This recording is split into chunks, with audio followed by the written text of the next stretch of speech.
लोकप्रिय उप मुख्यमंत्री आदरणीय देवेंद्र फडणवीस जी,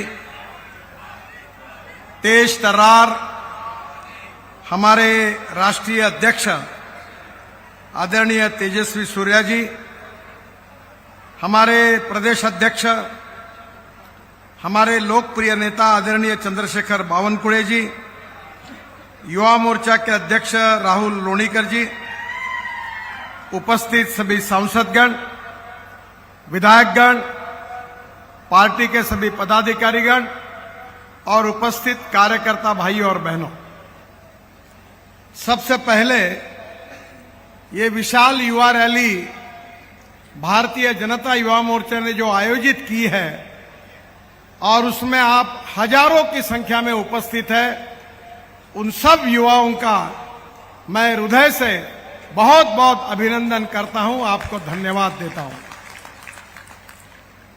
जिन युवा कार्यकर्ताओं ने इसके लिए मेहनत की, परिश्रम किए हैं, उनको भी धन्यवाद देता हूं।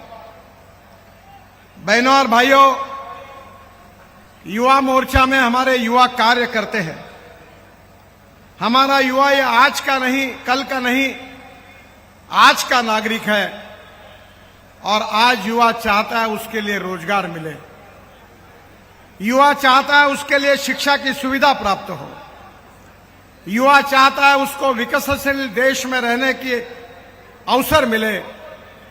और जो मोदी जी के नेतृत्व में हमारी सरकार ने बदलाव किया है, उसका अनुभव पूरा देश ले रहा है। एक समय ऐसा था कि हमारे यहां विदर्भ में किसान आत्महत्या कर रहे थे, हमारे युवा, अपने बेरोजगार युवा अपने रोजगार के लिए संघर्ष कर रहे थे। आज परिस्थिति में यह बदलाव आया है। मैं आपको याद दिलाना चाहता हूं कि 1947 में पंडित जवाहरलाल नेहरू देश के प्रधानमंत्री बने। उन्होंने कहा कि हम गरीबी को हटाएंगे। फिर इंदिरा गांधी आई, उन्होंने गरीबी हटाओ का नारा दिया। गरीबी तो हटी नहीं, पर गरीब हट गए। उस समय उन्होंने 20 कलमी, 5 कलमी कार्यक्रमों की घोषणा की और उसके बाद में राजीव गांधी आए, उन्होंने भी गरीबी हटाओ का नारा दिया। अब बाद में सोनिया जी के नेतृत्व में मनमोहन सिंह जी आए, उन्होंने भी गरीबी हटाओ का नारा दिया, पर देश का विकास नहीं हुआ। देश कर्जे के बोझे में डूब गया। एक ऐसी सरकार दिल्ली में थी जिसको आंखें थी पर दिख नहीं रहा था, जिसको कान थे पर सुन नहीं रही थी, जिसको मुंह था पर जो बोल नहीं पा रही थी। ऐसी एक गूंगी बहरी सरकार मनमोहन जी के रूप में, मनमोहन सिंह जी के रूप में दिल्ली में थी। मुझे विश्वास है कि उस समय मोदी जी के नेतृत्व में 2014 में देश की जनता ने भारतीय जनता पार्टी और एनडीए को अवसर दिया और लगभग 10 साल पूरे हो रहे हैं। आप पूरे देश का कांग्रेस के 65 साल और भारतीय जनता पार्टी में मोदी जी के नेतृत्व में 10 साल में किए हुए कार्य की तुलना करिए। कितने पोर्ट्स बने हैं, कितने एयरपोर्ट्स बने हैं, कितने रेलवे स्टेशन बने हैं, कितने हाईवेज बने हैं। हर जगह पर आप जाकर देखिए, एक काफी बड़ा बदलाव आप सबको देखने के लिए मिल रहा है। आज कोई हम पॉलिटिकल पार्टी के नेता के रूप में नहीं कह रहे, पर नीति आयोग ने अपने रिपोर्ट में कहा है कि हमारे देश की 25% आबादी गरीबी रेखा के नीचे से जो थी वो ऊपर आई है। आज उनको सही में हमारे फुटपाथ पर जो दुकान चलाने वाले करीब 80 लाख लोगों को हमारे बैंकों ने ऋण दिया है। 4.5 करोड़ लोगों ने बैंकों में अकाउंट खोला है और इतना ही नहीं तो उनके क्रेडिट के आधार पर उनको कर्जा मिल रहा है। हमारे यहां युवाओं को पता होगा कि देवेंद्र जी और मैंने नागपुर में मिहान प्रकल्प शुरू किया, तब शरद पवार साहब, कांग्रेस के नेता इसका विरोध कर रहे थे, इसके खिलाफ ये न हो इसके लिए आंदोलन कर रहे थे। पर आज मिहान में देश की नहीं तो दुनिया की बड़ी बड़ी कंपनियां आई और विदर्भ के 68,000 लोगों को रोजगार मिला है। ये आज की परिस्थिति है। हम ऐसी अर्थव्यवस्था निर्माण करने जा रहे हैं मोदी जी के नेतृत्व में, जहां युवा स्वाभिमान से जी सके, जहां युवाओं के हाथों को काम मिलेगा, गांव गरीब मजदूर किसान का कल्याण होगा, देश में अच्छे रास्ते होंगे, देश में अच्छे अस्पताल होंगे, देश में अच्छे यूनिवर्सिटी होगी, देश में अच्छे महाविद्यालय होंगे और देश में अच्छे स्कूल होगी। जो हमारे गरीब लोग हैं उनको आयुष्य योजना में 5 लाख रुपए तक का बेनिफिट मिला है। कैंसर के रुग्ण हो, हार्ट के रुग्ण हो, अब तो ट्रांसप्लांटेशन की बात है, सबको सहयोग मिल रहा है। विदर्भ के, इस पूर्व विदर्भ के क्षेत्र में जो शेड्यूल कास्ट और शेड्यूल ट्राइब का समाज है, 70-80% लोगों को सिकल सेल और थैलेसीमिया की बीमारी है। बोन मैरो करने की आवश्यकता है। हमने, हमारे यहां देवेंद्र जी ने जगह दी, उस समय नड्डा जी हेल्थ मिनिस्टर थे, मोदी जी ने हमको एम्स दिया और विदर्भ के दलित और वनवासी आदिवासी बंधुओं को जो सिकल सेल थैलेसीमिया की बीमारी है उसको दूर करने के लिए एक स्पेशल सेक्शन खोलकर हम उनके ऑपरेशन की व्यवस्था कर रहे हैं। आज विदर्भ में किसान आत्महत्या नहीं कर रहे। देवेंद्र जी जब मुख्यमंत्री थे, मैं सिंचाई मंत्री था, उनके कहने पर मैंने करीब 6 से 7 हजार करोड़ रुपए जो महाराष्ट्र के सिंचाई प्रकल्प थे जो बंद पड़े थे, उसको फिर से पूरा करने के लिए उनको पैसे दिए। पश्चिम महाराष्ट्र में टेम्बू हो, मैसाड़ हो, जहां जब जब प्रोजेक्ट बंद पड़े थे 20-20, 25-25 साल से, मराठवाड़ा के, विदर्भ के, पश्चिम महाराष्ट्र के उन प्रकल्पों को हमने पूरा किया और किसानों के खेत तक पानी पहुंचाया। बहनों और भाइयों, स्मार्ट सिटी नहीं, अब स्मार्ट विलेज भी बन रहे हैं। गांव में अच्छी स्कूल होगी, गांव में अच्छा अस्पताल होगा और गांव के युवाओं को गांव में रोजगार मिलेगा।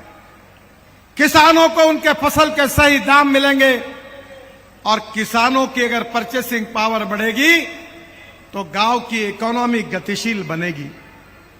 और अगर हमको इंडस्ट्री, उद्योग, व्यापार अगर बढ़ाना है तो 4 बातों की जरूरत है: पानी, वाटर, पावर, ट्रांसपोर्ट और कम्युनिकेशन।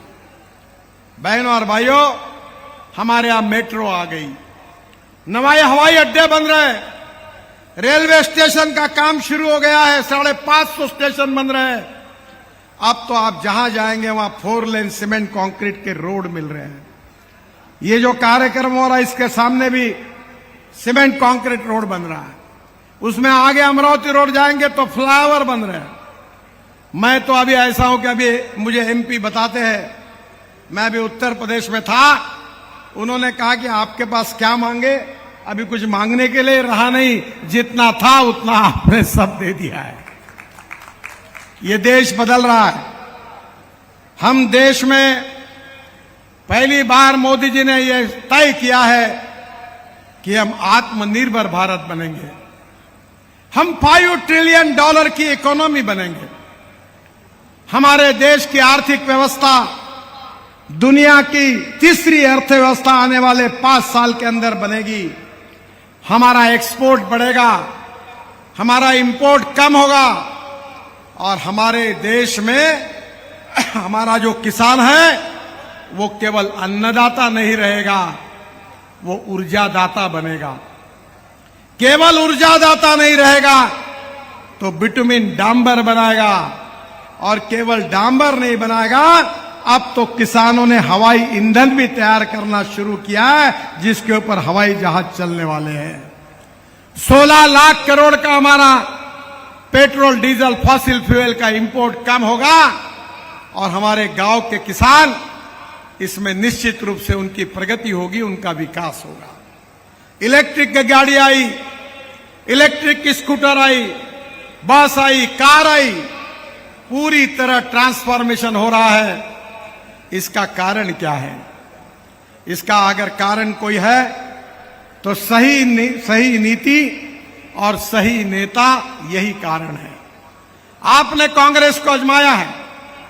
सोनिया गांधी से लेकर पंडित जवाहरलाल नेहरू तक ये परिवारवाद की जनरेशन हमने देखी है। झूठे वादों के सिवा हमारे हाथ में कुछ नहीं मिला, पर आज देश तरक्की की तरफ जा रहा है। युवाओं के हाथों को रोजगार मिल रहा है, किसानों के खेत को पानी मिल रहा है, एग्रो प्रोसेसिंग इंडस्ट्रीज बढ़ रही है, एग्रीकल्चर एक्सपोर्ट बढ़ रहा है, इंपोर्ट कम हो रहा है। अब गांवों में भी जाने के लिए सीमेंट कंक्रीट के रोड बन रहे हैं। ये सब इसीलिए हुआ कि इसका श्रेय भारत की जनता को है। अगर आप कांग्रेस को नहीं हटाते और मोदी जी के नेतृत्व में एनडीए की सरकार नहीं लाते तो ये परिवर्तन होना संभव नहीं था।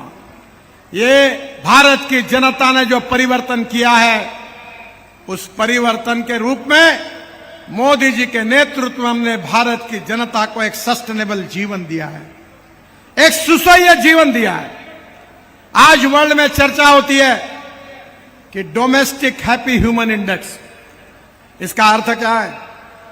इसका अर्थ है कि गांव, गरीब, मजदूर, किसान, सबको, हमारे उनके बच्चों को अच्छी स्कूल मिलनी चाहिए, गांव में रोड होना चाहिए, पीने का पानी मिलना चाहिए, गांव में प्रगति और विकास होना चाहिए। आज भारत की जनता की हमने अपेक्षा पूरी की और इसीलिए जनता ने हमको बार बार चुन कर दिया। हम किसी के मेहरबानी से और कृपा से नहीं चुनकर आए। जो काम किया था, जो कहा था, वही हमने बोला है, जो बोला है वही हमने किया है और जिसके कारण जनता ने हमको समर्थन दिया है। मेरे युवा साथियों, एक परिवर्तन का दौर शुरू हो गया है।